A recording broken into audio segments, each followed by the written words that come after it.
Dorothea Puente was a convicted serial killer who ran a boarding house in Sacramento, California during the 1980s. During that time, she murdered elderly and mentally disabled boarders while cashing in their Social Security checks. Newspapers of the time dubbed her the Death House Landlady. Her outward appearance was deceiving. She looked like a sweet old grandmother that would have cookies waiting for visitors. Dorothea was born on January 9, 1929 in Redlands, California to Trudy and Jesse Gray. Her upbringing was somewhat troubling and traumatic. Both of her parents were alcoholics. Her father died of tuberculosis in 1937 and her mother died in an accident in 1938. There have been some reports of abuse and sexual abuse that she suffered at that time. In 1945, Dorothea married for the first time at age 16 to a man named Fred McFall. They had 2 daughters together between 1946 and 1948, but one was given up for adoption and the other was sent to live with relatives. In 1948, she became pregnant again but suffered a miscarriage and Fred left her. Dorothea's first brush with the law happened in 1948. She was caught purchasing women's accessories using forged checks. She was arrested, pled guilty, and served 4 months in jail. She was also given 3 years probation. In 1952, she married a merchant marine named Axel Johansson, and the two of them had a turbulent marriage. There were reports of her inviting men over to her home while he was away at sea, and she gambled away his money. In 1960, Dorothea was arrested for owning and operating a brothel under the guise of a bookkeeping firm in Sacramento. She maintained her innocence and was only sentenced to 90 days in the Sacramento County Jail. In 1961, Axel had Dorothea committed to the DeWitt State Hospital following problems with criminal behavior, lying, drinking, and suicide attempts. There she was diagnosed as a pathological liar with an unstable personality. The two divorced in 1966. The same year gave way for another marriage to Roberto Puente, but after 16 months they separated, with Dorothea citing domestic abuse as the main cause. She filed for a restraining order against him, and the divorce was not final until 1973. Around this period, she took over a 3-story, 16-bedroom care home at 2100 F Street in Sacramento. She presented herself as a Christian lady and provided care to the homeless and destitute of the area. In 1976, she married again to a Pedro Montalvo, who was a physically abusive alcoholic, so the marriage only lasted a few months. Following her failed marriage, she spent time in local bars looking for older men receiving benefits. She forged their signatures and stole their money. She was eventually caught and charged with 34 counts of treasury fraud and placed on probation. In 1981, Puente began renting an upstairs apartment at 1426 F Street in downtown Sacramento. This apartment was not far from the state capitol, and eventually she started renting the whole house. This is the infamous house where most of her gruesome crimes were committed. In April 1982, 61-year-old Ruth Monroe began living with Puente upstairs but soon died from an overdose of codeine and Tylenol. Puente told the police that the woman was very depressed because her husband was terminally ill. They believed her and ruled the incident as a suicide. A few weeks later, police were called back to the property. This time, a 74-year-old pensioner named Malcolm McKenzie accused Puente of drugging him and then robbing him. She was convicted of 3 charges of theft on August 18, 1982, and sentenced to 5 years. While in prison, she began to correspond with a 77-year-old retiree living in Oregon named Everson Gilmuth. Puente was released after serving 3 years on good behavior. He was waiting for her, and together they opened a joint bank account. They were making wedding plans, and they moved back into her old apartment at 1426 F Street. In November of 1985, Puente hired an Ismael Flores to install wood paneling in her apartment. She paid him for his labor and gave him an additional $800. She also gave him the 1980 red Ford pickup, which was in good condition. She stated it belonged to her boyfriend in Los Angeles and he no longer needed it. She then asked him to build a box which was 6 feet by 3 feet by 2 feet. She said she needed it to store her books and other items. The box was filled and nailed shut. Then she asked him to transport the box to a storage depot. Flores agreed and Puente accompanied him. However, on the way she had him stop while they were on Garden Highway in Sutter County and dump the box into the river. It was an unofficial dumping site.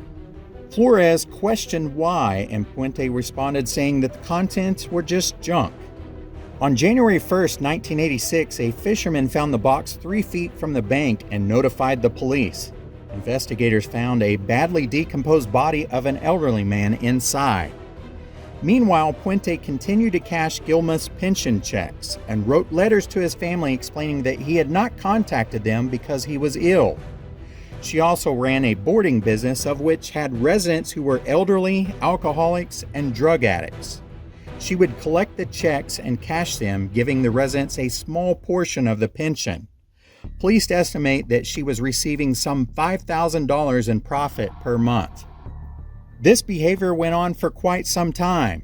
Puente's reputation was somewhat mixed. Some tenants resented her stinginess with the money and mail, while others praised her for her small acts of kindness and her generous homemade meals.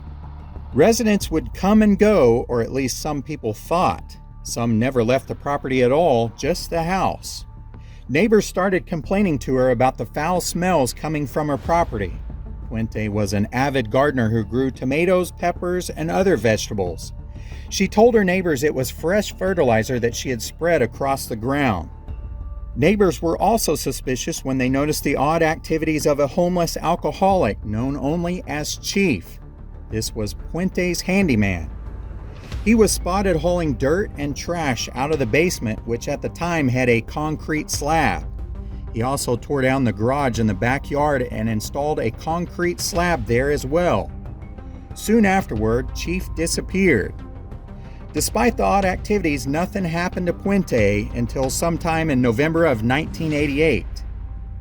A social worker had placed a client there named Alvaro Montoya under the care of Puente in her home. The social worker thought this was the perfect place for him. He was a developmentally challenged disabled man who had schizophrenia. At first, she was impressed with his improvement while staying at the house. But after continuing to follow up on him, she was informed by Puente that Montoya had left. The social worker found this odd and hard to believe. She noticed the disturbed soil on the property and reported him missing to the police. On November 11, 1988, the police inquired about the disappearance of Montoya with Puente. She stated that Montoya had left, but she was still maintaining contact with him every so often. The police then said to her that they would like to check the soil in the backyard, and they brought a shovel. They had stated that she probably wouldn't have a problem with that since she had nothing to hide. Puente said she didn't mind at all and actually gave them permission as well as an additional shovel of her own.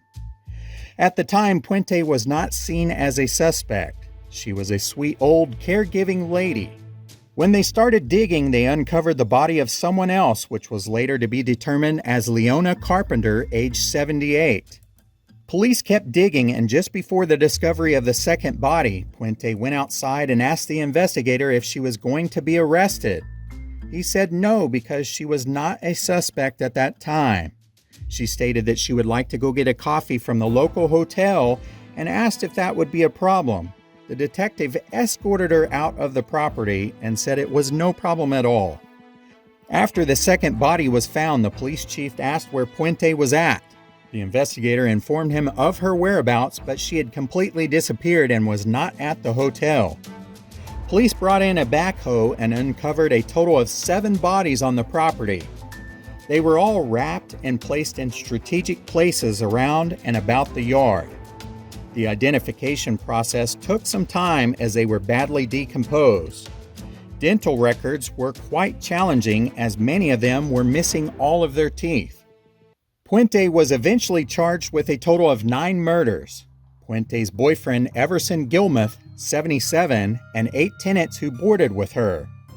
Ruth Monroe, 61, Leona Carpenter, 78, Alvaro Montoya, 51, Dorothy Miller, 64, Benjamin Fink, 55, James Gallup, 62, Vera Faye Martin, 64, and Betty Palmer, 78.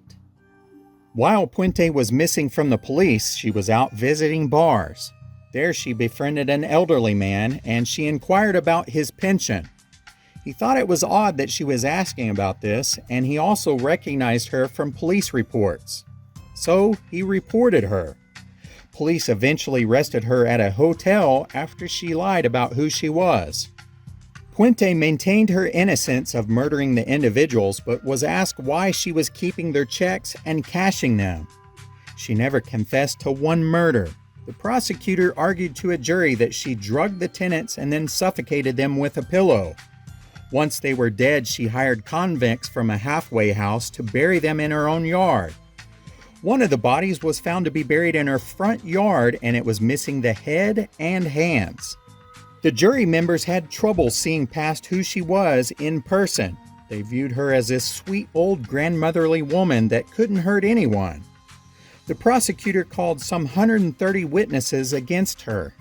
The defense called several witnesses that showed Puente to be a generous and caregiving woman. Even her long-lost daughter appeared, and many of them said that she guided them in their youth to successful careers. The jury deliberated for over a month and found her guilty of 3 murders. The others they could not agree on. The sentence was delivered as 2 life sentences without the possibility of parole. She was sent to Central California's Women Facility in Medina County, where she lived the rest of her life until her death in 2011 at age 82. The whole time she was in prison, she maintained her innocence. While she was there, she also corresponded with a journalist who published a cookbook of her recipes that she sent. The house she lived in was sold in auction and refurbished. The tenants opened the house as part of the Sacramento Historic Home Tour. Tons of visitors stopped by, including the lead detective of the case. To this day, there are tons of visitors that stop by almost daily taking pictures of the house. The homeowners have tried to maintain a sense of humor about the house with various signs around the property. They also have a Puente mannequin somewhere on the property to greet people. Dorothea Puente was a vicious serial killer who took the lives of many people. Her exact number of victims may never be known. Who would have known that a sweet little old lady could be so evil? She truly was a real-life Mrs. Doubtfire, and it proves that you never know who's behind closed doors. Thanks for watching this little episode on the Granny Killer, Dorothea Puente. If you enjoyed it, please have a look at some of the other episodes that I've done.